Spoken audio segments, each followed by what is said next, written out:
Hello everyone, this is Girish Tiwari और आप सभी का मेरे YouTube channel natural world of physics में स्वागत है। आज हम NCERT class 12th chapter number 3 topic origin of resistivity and drift velocity concept पर कुछ बात करने आए हैं।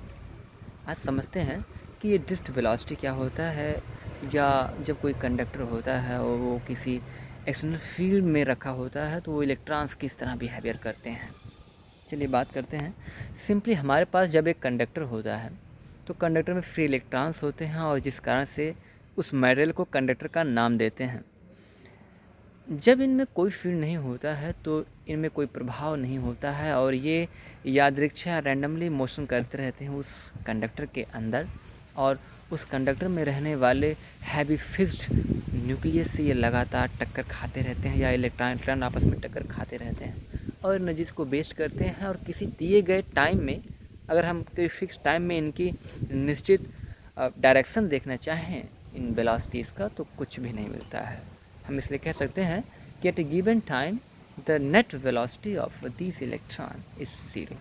तो इन सभी इलेक्ट्रॉनों का जो वेलोसिटी होता है किसी दिए गए स्पेसिफाइड टाइम में वो ज़ीरो होता है।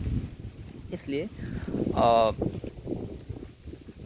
जब इनको हम किसी एक्सटर्नल फील्ड में रखते हैं तो ये इलेक्ट्रॉन्स एक ऐसे फील्ड के इन्फ्लुएंस में आ जाते हैं जिन पे एक धक्का सा लगता है, एक बाहरी बल लगता है, फोर्स का अनुभव करते हैं। क्योंकि अगर ये किसी फील्ड में रखे गए हैं तो उनमें फोर्स होगा, जैसे कि इलेक्ट्रिक फील्ड है।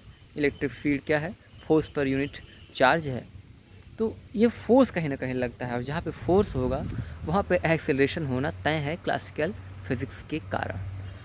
तो इस कारण से इन इलेक्ट्रॉनों पर एक बल लगता है और इस बल के कारण इसमें एक दिशा होती है और इनमें एक डायरेक्शन आ जाता है जो अपने फिक्स डायरेक्शन में जो है वो मूव करने लगते हैं।